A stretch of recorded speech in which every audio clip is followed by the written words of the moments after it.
कहा जाता है कि जो बड़े बदलाव होते हैं वो बड़े प्रश्नों से नहीं बल्कि छोटे प्रश्नों और उनके जवाबों से होते हैं। आज हम एक अगर जो सेंट्रलाइज तरीके से देखते हैं तो एनटीए और नीट को टारगेट कर रहे हैं, बहुत उसमें खामियां निकाल रहे हैं। पर क्या केवल दिल्ली में जो हो रहा प्रोटेस्ट है उसी पर हमारी नजरें होनी चाहिए? और अगर जो यूपी और बिहार और न जाने कितने अलग राज्यों में छोटे से लेकर के बड़ी परीक्षाएं जो टल रही हैं, जो रद्द हो रही हैं, जिनमें धांधली हो रही है, जिनमें आरोप लग रहे हैं, उसमें भी लाखों बच्चों, लाखों विद्यार्थियों का जीवन परेशानी से भर रहा है वो।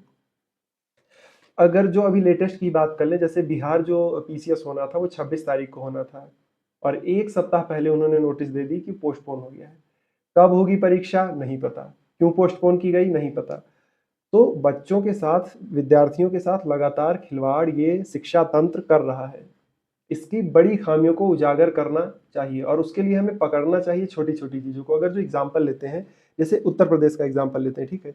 यूपीपीएससी आरओ 2024 में पेपर लीक करने के बाद सीएम आदित्यनाथ ने पूरी परीक्षा रद्द करने का आदेश दिया था और उसके बाद 2022 के आसपास यूपी पुलिस कांस्टेबल भर्ती में हुई थी और पूरी परीक्षा को रद्द कर दिया गया था, दोबारा कराई गई थी। वो बात अलग है कि बोल दिया गया कि जो स्टूडेंट्स हैं जो उनको फ्री बस सर्विस देंगे और बाकी ना जाने क्या क्या चीजें, पर उनका समय गया, उनकी मेहनत गई। यूपीपीएससी पीसीएस प्रीलिम्स 2024 मार्च की तारीख से टलकर जुलाई में हुआ और यूपीईएसएससी असिस्टेंट प्रोफेसर 2025 अप्रैल में हुई परीक्षा को जनवरी 2026 में रद्द कर दिया गया। यूपी टेट, यार 15 लाख से ज्यादा पंजीकृत उम्मीदवारों की यह परीक्षा जनवरी 2025 में प्रशासनिक कारणों से टली और 2022 के बाद यह परीक्षा जुलाई 2026 में हुई, यानी करीब 3.5 साल का इंतजार। इसके लिए जवाब कौन देगा? इसके लिए सवाल कौन उठाएगा? एक राज्य 2.5 साल, कम से कम 5 बड़ी परीक्षाएं कैंसिल, स्थगित या लीक के आरोपों में, लेकिन केंद्र स्तर पर चर्चा किसी की नहीं हुई जितनी नीट की हो रही है। अब अगर जो बात करें अगले राज्य बिहार की, बीपीएससी 67वीं परीक्षा 2022 में पेपर लीक के आरोपों में रद्द हुई। बीपीएससी 70 नंबर की जो 70वीं सीसीई प्रीलिम्स थी 13 दिसंबर 2024 को पटना के केंद्र, जिसका नाम था बापू परीक्षा परिसर, पर हंगामे और कथित लीक के आरोप लगे थे। इसी दौरान एक ड्यूटी अधिकारी की हार्ट अटैक से मौत भी हो गई थी। पटना डीएम का एक प्रदर्शनकारी को थप्पड़ मारने का भी वीडियो वायरल हुआ था उस समय। एस्पिरेंट्स हफ्तों तक पटना के गर्दनी बाग में धरने पर बैठे रहे। 25 दिसंबर को पुलिस ने लाठीचार्ज किया। मांग थी उस केंद्र की दोबारा परीक्षा 4 जनवरी 2024 को कराई थी। आपको पता है बापू सभागार में केवल री एग्जाम हुआ था और करीब 5 लाख उम्मीदवार इस परीक्षा में शामिल हुए थे। तो बिहार में यहाँ कोई एक बार की घटना नहीं है, 2022 से 24 तक दोनों बार वही सवाल, लीक कैसे हुआ, जिम्मेदारी किसकी?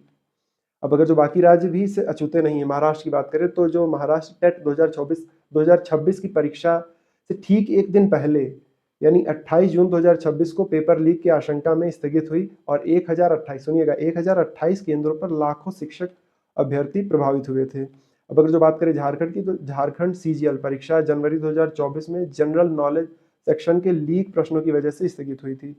उत्तर से लेकर मध्य भारत तक राज्य में कोई भी समस्या का ढांचा एक जैसा है। सवाल, तो इसका कारण क्या है? अगर जो कारण की बात करें तो स्केल और विजिबिलिटी एक कारण है कि जो नीट है उससे लोग डायरेक्टली इमोशन जुड़े हैं कि नीट पास करके डॉक्टर बनेगा और सेंट्रल लेवल की एजेंसी एनटीए यानी नेशनल टेस्टिंग एजेंसी करा रही है, तो और ज़्यादा उस पर नजरें रहती हैं। और जो बाकी जो स्टेट की परीक्षाएं हैं, यार कौन जानता है, अभी लेखपाल में, जैसे यूपी में लेखपाल की जो परीक्षा हुई उस पर भी आरोप लगे कि यह पेपर पहले से लीक हो गया था और बाकी चीज़ें थी और कई परीक्षा केंद्रों से वीडियो भी आए थे कि एग्ज़ाम जो तय ड्यूरेशन था उसके बाद भी बच्चे निकल रहे थे 2-2 3-3 घंटे बाद, लेकिन उस पर कोई किसी की नज़र नहीं आई एक हिसाब से। तो बात वही है, क्या हम सच में अभ्यर्थियों को केंद्र में रख रहे हैं? क्या हम सच में सोच रहे हैं कि भारत का जो भविष्य है, भारत का जो युवा है, जो परीक्षा की तैयारी कर रहा है, दे रहा, हम उसके बारे में सोचते हैं? और अगर जो उसके बारे में सच में सोचते हैं तो हमें सबके बारे में बराबर एक हिसाब से वेटेज देनी चाहिए कि दिल्ली में रह रहा जितना एक युवा महत्वपूर्ण है, उतना ही किसी गांव में बैठकर वाईफाई या फिर कैसे भी करके पढ़ाई जो कर रहा है, उसकी उसका भी जीवन उतना ही महत्वपूर्ण है।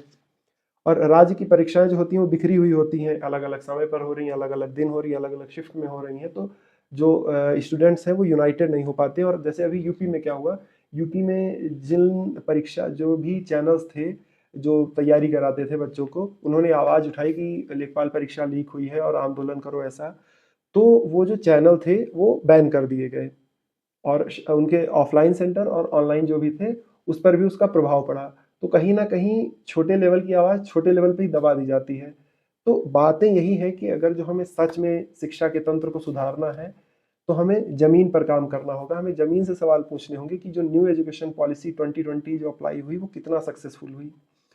और जो सरकारी स्कूल हैं, चाहे प्राइवेट स्कूल हैं, उसमें फ़ीस कैसी है? उसमें बच्चे कितने जा रहे हैं? उसमें पढ़ाई कैसी हो रही है? उसमें फ़ीस कितनी है? तो इन सब पर हमें बात करना होगा। तो बातें यही हैं कि जंतर-मंतर पर लोग इकट्ठा हो गए हैं। नीट के लिए और जो सीबीएसई में नया मार्किंग सिस्टम आया था उसके लिए, धर्मेंद्र प्रधान के इस्तीफे के लिए और ना जाने किन कारणों के लिए। लेकिन बात यही है कि अगर जो हमें सच में जो एजुकेशन सिस्टम में प्रॉब्लम है, उनको अगर जो दूर करना है, तो हमें ज़मीन पर काम करना होगा। हर एक व्यक्ति को काम करना होगा, हर एक तरीके से काम करना होगा। किस तरीके से कितने सुधार आ सकते हैं? तो यही था, मुझे लग रहा था कि इस पे एक वीडियो बनानी चाहिए कि जो दिख रहा है वो है नहीं और जो है वो दिख नहीं रहा है। जो रियल प्रॉब्लम्स हैं वो अभी भी सामने नहीं आई हैं।